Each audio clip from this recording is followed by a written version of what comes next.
Korban bakaran Imamat 1 ayat 1-17. Tuhan memanggil Musa dan berfirman kepadanya dari dalam kemah pertemuan. Berbicaralah kepada orang Israel dan katakan kepada mereka, apabila seseorang di antaramu hendak mempersembahkan persembahan kepada Tuhan, haruslah persembahanmu yang kamu persembahkan itu dari ternak, yakni dari lembu sapi atau dari kambing domba. Jikalau persembahannya merupakan korban bakaran dari lembu, haruslah ia mempersembahkan seekor jantan yang tidak bercela. Ia harus membawanya ke pintu kemah pertemuan, supaya Tuhan berkenan akan dia. Lalu, ia harus meletakkan tangannya ke atas kepala korban bakaran itu, sehingga baginya persembahan itu diperkenan untuk mengadakan pendamaian baginya. Kemudian haruslah ia menyembelih lembu itu di hadapan Tuhan dan anak-anak Harun. Imam-imam itu harus mempersembahkan darah lembu itu dan menyiramkannya pada sekeliling mezbah yang di depan pintu kemah pertemuan. Kemudian haruslah ia menguliti korban bakaran itu dan memotong-motongnya menurut bagian-bagian tertentu. Anak-anak Imam Harun haruslah menaruh api di atas mezbah dan menyusun kayu di atas api itu. Dan mereka harus mengatur potongan-potongan korban itu dan kepala serta lemaknya di atas kayu yang sedang menyala di atas mezbah. Tetapi isi perutnya dan betisnya haruslah dibasuh dengan air dan seluruhnya itu harus dibakar oleh imam di atas mezbah sebagai korban bakaran, sebagai korban api-apian yang baunya menyenangkan bagi Tuhan. Jikalau persembahannya untuk korban bakaran adalah dari kambing domba, baik dari domba maupun dari kambing, haruslah ia mempersembahkan seekor jantan yang tidak bercela. Haruslah ia menyembelihnya pada sisi mezbah sebelah utara di hadapan Tuhan. Lalu haruslah anak-anak Harun, imam-imam itu menyiramkan darahnya pada mezbah sekelilingnya. Kemudian haruslah ia memotong-motongnya menurut bagian-bagian tertentu, dan bersama-sama kepalanya dan lemaknya diaturlah semuanya itu oleh imam di atas kayu yang sedang menyala di atas mezbah. Isi perut dan betisnya haruslah dibasuhnya dengan air, dan seluruhnya itu haruslah dipersembahkan oleh imam dan dibakar di atas mezbah. Itulah korban bakaran, suatu korban api-apian yang baunya menyenangkan bagi Tuhan. Jikalau persembahannya kepada Tuhan merupakan korban bakaran dari burung, haruslah ia mempersembahkan korbannya itu dari burung tekukur atau dari anak burung merpati. Imam harus membawanya ke mezbah, lalu memulas kepalanya dan membakarnya di atas mezbah. Darahnya harus ditekan keluar pada dinding mezbah. Temboloknya serta dengan bulunya haruslah disisihkan dan dibuang ke samping mezbah sebelah timur ke tempat abu.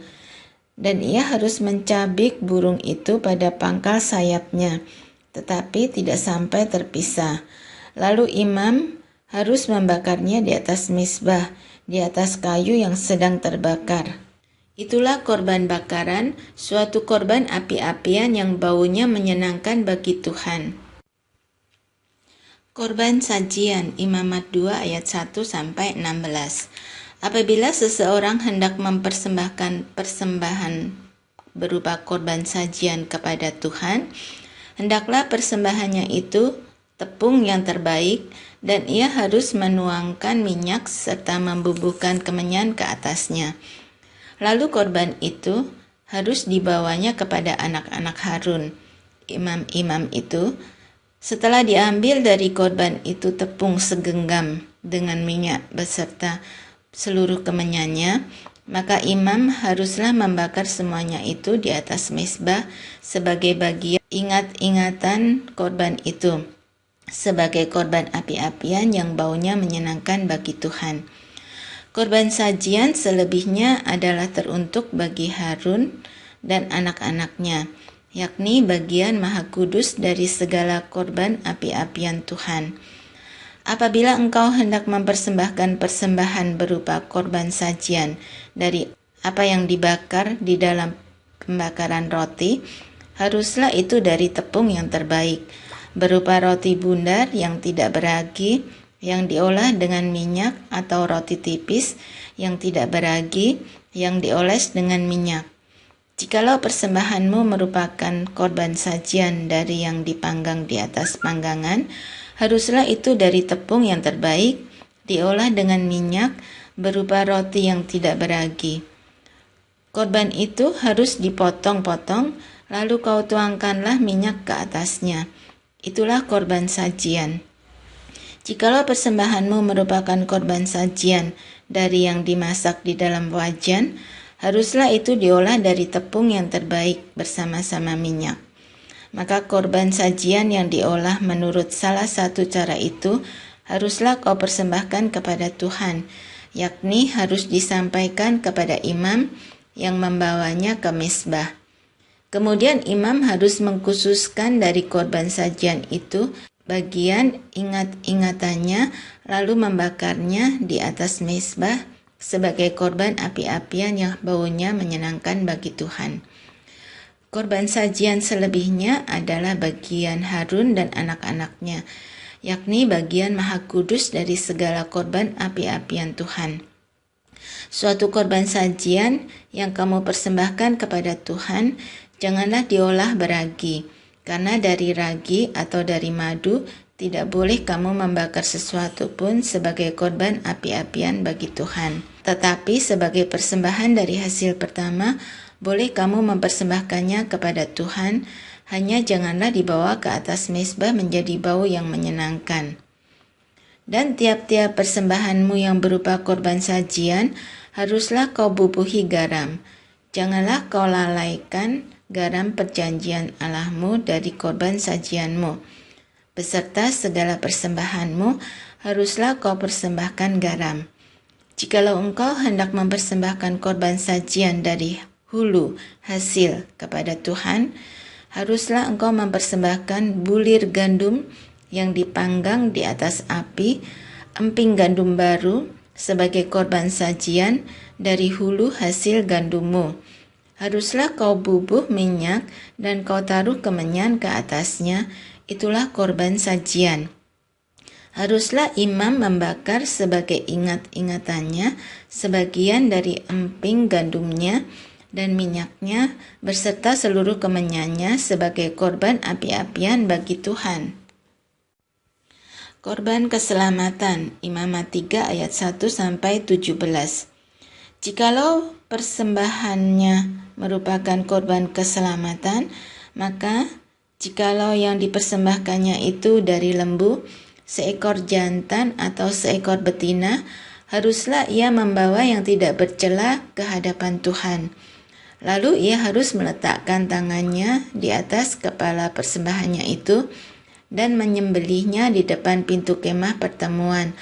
Lalu anak-anak Harun, imam-imam itu, haruslah menyiramkan darahnya pada mezbah sekelilingnya. Kemudian dari korban keselamatan itu, ia harus mempersembahkan lemak yang menyelubungi isi perut dan segala lemak yang melekat pada isi perut itu sebagai korban api-apian bagi Tuhan. Dan lagi kedua buah pinggang dan lemak yang melekat padanya, yang ada pada pinggang dan umbul hati yang harus dipisahkannya beserta buah pinggang itu. Anak-anak Harun harus membakarnya di atas mezbah, yakni di atas korban bakaran yang sedang dibakar di atas api, sebagai korban api-apian yang baunya menyenangkan bagi Tuhan. Jikalau persembahannya untuk korban keselamatan bagi Tuhan adalah dari kambing domba, seekor jantan atau seekor betina, haruslah ia mempersembahkan yang tidak bercela.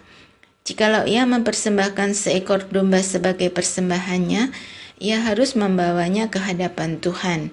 Lalu, ia harus meletakkan tangannya ke atas kepala persembahannya itu dan menyembelihnya di depan kemah pertemuan.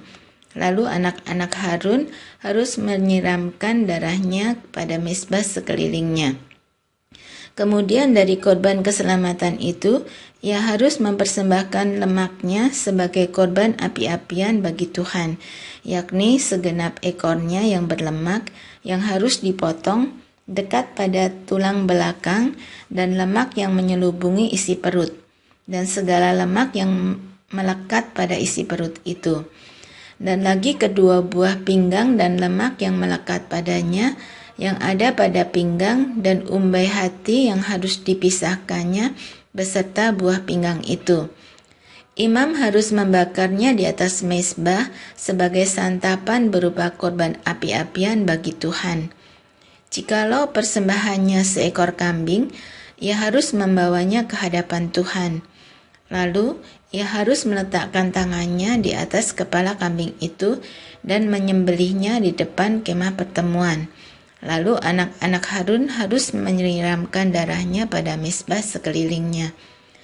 Kemudian dari kambing itu, ia harus mempersembahkan lemak yang menyelubungi isi perut dan segala lemak yang melekat pada isi perut itu sebagai persembahannya berupa korban api-apian bagi Tuhan. Dan lagi kedua buah pinggang dan lemak yang melekat padanya yang ada pada pinggang dan umbul hati yang harus dipisahkannya beserta buah pinggang itu.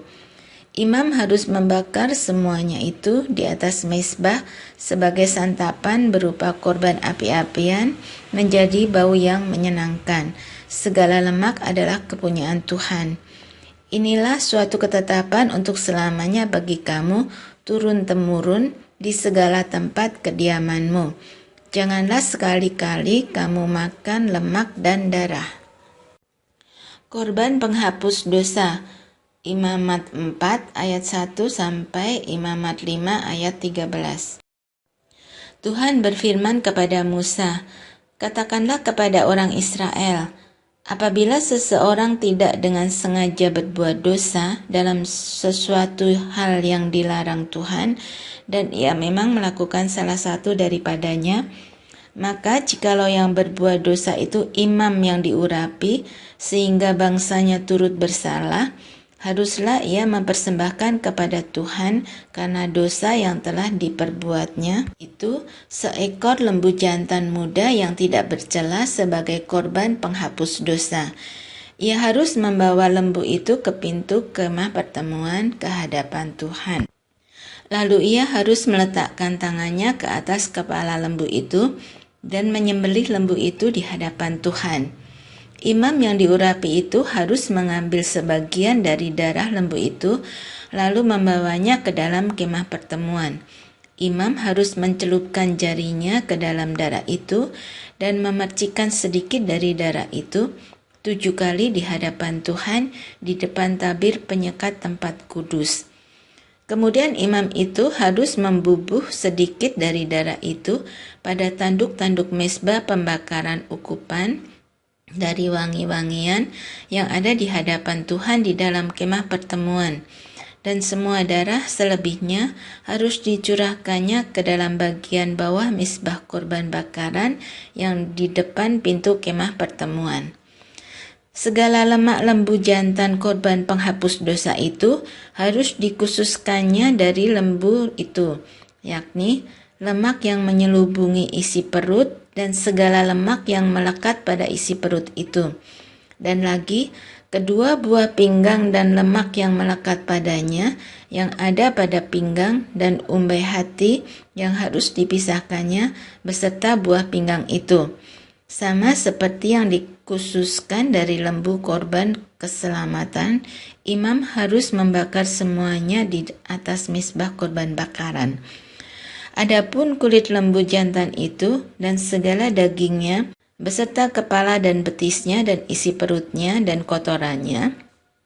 Jadi, lembu jantan itu seluruhnya harus dibawanya keluar perkemahan ke suatu tempat yang tahir, ke tempat pembuangan abu, dan lembu itu harus dibakarnya sampai habis di atas kayu api di tempat pembuangan abu.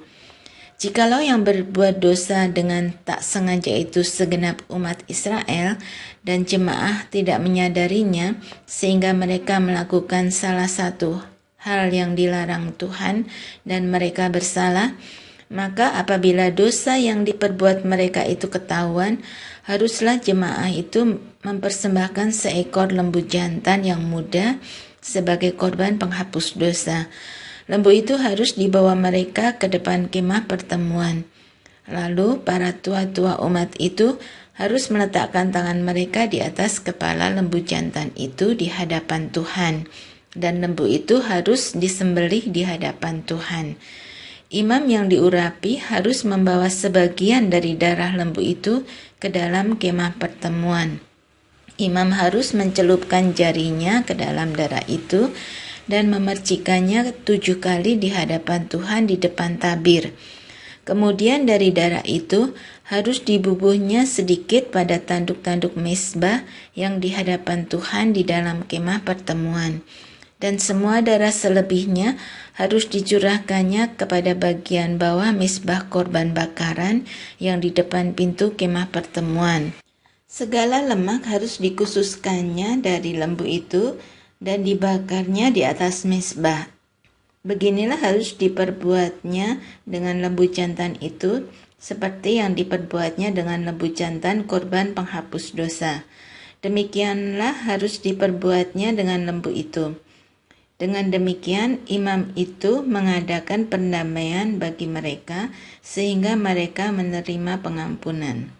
Dan haruslah ia membawa lembu jantan itu keluar perkemahan lalu membakarnya sampai habis seperti ia membakar habis lembu jantan yang pertama. Itulah korban penghapus dosa untuk jemaah. Jikalau yang berbuat dosa itu seorang pemuka yang tidak dengan sengaja melakukan salah satu hal yang dilarang Tuhan Allahnya sehingga ia bersalah, maka jikalau dosa yang telah diperbuatnya itu diberitahukan kepadanya, haruslah ia membawa sebagai persembahannya seekor kambing jantan yang tidak bercela. Lalu haruslah ia meletakkan tangannya ke atas kepala kambing itu dan menyembelihnya di tempat yang biasa orang menyembelih korban bakaran di hadapan Tuhan. Itulah korban penghapus dosa. Kemudian haruslah imam mengambil dengan jarinya sedikit dari darah korban penghapus dosa itu, lalu membubuhkan pada tanduk-tanduk mezbah korban bakaran. Darah selebihnya haruslah dicurahkannya kepada bagian bawah mezbah korban bakaran. Tetapi segala lemak harus dibakarnya di atas mezbah, seperti juga lemak korban keselamatan. Dengan demikian, imam mengadakan pendamaian bagi orang itu karena dosanya, sehingga ia menerima pengampunan. Jikalau yang berbuat dosa dengan tak sengaja itu seorang dari rakyat jelata, dan ia melakukan salah satu hal yang dilarang Tuhan, sehingga ia bersalah, maka jikalau dosa yang telah diperbuatnya itu diberitahukan kepadanya, haruslah ia membawa sebagai persembahannya karena dosa yang telah diperbuatnya itu seekor kambing betina yang tidak bercela. Lalu haruslah ia meletakkan tangannya ke atas kepala korban penghapus dosa dan menyembelih korban itu di tempat korban bakaran. Kemudian imam harus mengambil dengan jarinya sedikit dari darah korban itu, lalu membubuhnya pada tanduk-tanduk mezbah korban bakaran. Semua darah selebihnya haruslah dicurahkannya kepada bagian bawah mezbah. Tetapi segala lemak haruslah dipisahkannya, seperti juga lemak korban keselamatan dipisahkan, lalu haruslah dibakar oleh imam di atas mezbah menjadi bau yang menyenangkan bagi Tuhan. Dengan demikian, imam mengadakan pendamaian bagi orang itu sehingga ia menerima pengampunan. Jika ia membawa seekor domba sebagai persembahannya menjadi korban penghapus dosa, haruslah ia membawa seekor betina yang tidak bercela. Lalu, haruslah ia meletakkan tangannya ke atas kepala korban penghapus dosa itu dan menyembelihnya menjadi korban penghapus dosa di tempat yang biasa orang menyembelih korban bakaran. Kemudian imam harus mengambil dengan jarinya sedikit dari darah korban penghapus dosa itu, lalu membubuhnya pada tanduk-tanduk mezbah korban bakaran. Semua darah selebihnya haruslah dicurahkannya kepada bagian bawah mezbah. Tetapi segala lemak haruslah dipisahkannya, seperti juga lemak domba korban keselamatan dipisahkan. Lalu imam harus membakar semuanya itu di atas mezbah, di atas segala korban api-apian Tuhan. Dengan demikian, imam mengadakan pendamaian bagi orang itu karena dosa yang telah diperbuatnya, sehingga ia menerima pengampunan. Apabila seseorang berbuat dosa, yakni jika ia mendengar seorang mengutuki dan ia dapat naik saksi karena ia melihat atau mengetahuinya, tetapi ia tidak mau memberi keterangan, maka ia harus menanggung kesalahannya sendiri. Atau bila seseorang kena kepada sesuatu yang najis, baik bangkai binatang liar yang najis, atau bangkai hewan yang najis, atau bangkai binatang yang mengeriap yang najis, tanpa menyadari hal itu, maka ia menjadi najis dan bersalah. Atau apabila ia kena kepada kenajisan berasal dari manusia, dengan kenajisan apapun juga ia menjadi najis tanpa menyadari hal itu, tetapi kemudian ia mengetahuinya, maka ia bersalah. Atau apabila seseorang bersumpah teledor dengan bibirnya, hendak berbuat yang buruk atau yang baik, sumpah apapun juga yang diucapkan orang dengan teledor tanpa menyadari hal itu, tetapi kemudian ia mengetahuinya, maka ia bersalah dalam salah satu perkara itu. Jadi, apabila ia bersalah dalam salah satu perkara itu, haruslah ia mengakui dosa yang telah diperbuatnya itu, dan haruslah ia mempersembahkan kepada Tuhan sebagai tebusan salah karena dosa itu seekor betina dari domba atau kambing menjadi korban penghapus dosa. Dengan demikian, imam mengadakan pendamaian bagi orang itu karena dosanya.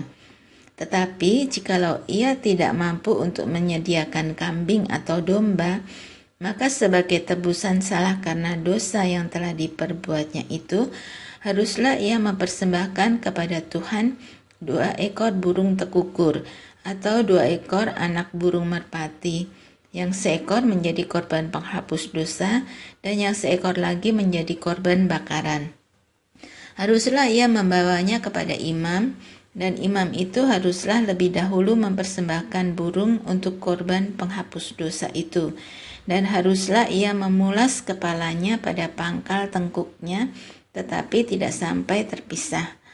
Sedikit dari darah korban penghapus dosa itu haruslah dipercikkannya ke dinding mezbah, tetapi darah selebihnya haruslah ditekan keluar pada bagian bawah mezbah. Itulah korban penghapus dosa. Yang kedua, haruslah diolahnya menjadi korban bakaran sesuai dengan peraturan. Dengan demikian, imam mengadakan pendamaian bagi orang itu karena dosa yang telah diperbuatnya, sehingga ia menerima pengampunan.